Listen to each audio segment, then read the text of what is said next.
Just to add, this was a diamond in the rough. This truck has absolutely no rust problems, but one minor one, which I found, which I'll show you in a little bit. Everything else is just exterior standard rust because it's 44 years old. Let's go ahead and go on inside. So his original color was blue. The whole entire truck, top to bottom, as you see here.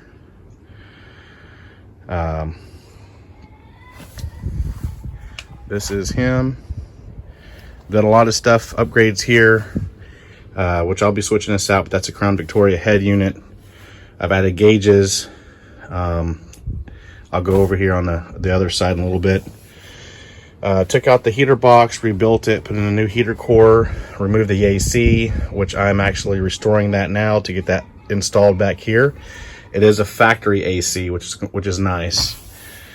Just a quick go around, and let's go around real quick.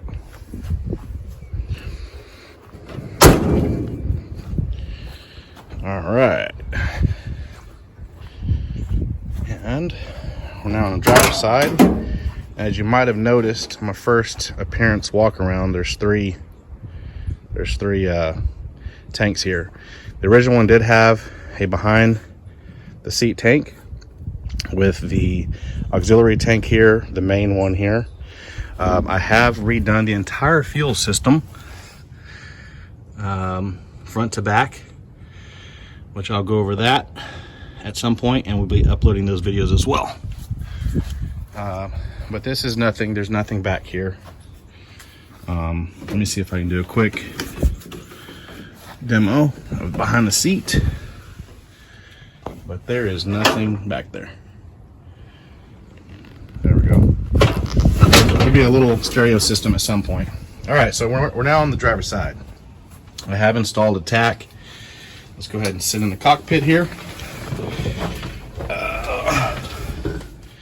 and do a quick demo. So I just got floor mats now. Soon upload in the upcoming videos, I will be insulating everything and adding carpet, but that's where the original shifter was. Like I mentioned, I got my gauges installed that does water temperature, oil pressure, and the battery. There's the tachometer. I went Ekius all the way across. I kind of like that brand. I've always dealt with them from the past. All my bulbs throughout the entire dash, all the way over to the heater, everything is LED blue to go ahead and match the appearance of blue, which is the scheme that I'm kind of going on. The dash is kind of cracked a little bit, but I will actually have the dash pad removed, and I'm going to recover this with a black vinyl and reinstall that back. Let's see, up here, because I had the whole entire dash removed, this is where like a 6x8 speaker will sit, so I'll be adding those along with some 5 1/4 later on the doors, and then I have a custom box in the garage I've already built for the back seat. I've got everything in this entire truck fully functional, fully working. There's a lot of electrical issues in the truck, from blinking to hazards to brights. So everything is now functional and works appropriately. Let's step out real quick and look at the motor.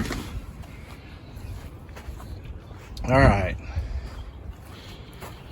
Let's see what we got here. Bear with me while I get this popped open. All right.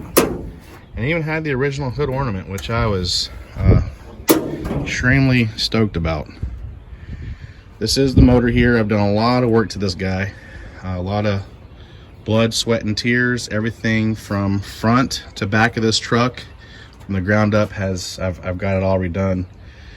It's taken a lot. I want to say 5 months now. But just real quick about it, it is a 351 Windsor. All I have currently on it is just a 2-barrel, just a regular old carb. even though it says Edelbrock. Just got that to give some shine appearance. Like I mentioned, I just got the heater core recently redone, which has been really nice because we just had a really bad winter. Wish I would have done it before, but that's okay. Everything from new water pump to master cylinder to new distributor cap and rotors, wires, plugs, battery, ignition control module, brand new carburetor, coil. I've actually converted, you probably already noticed here on the right,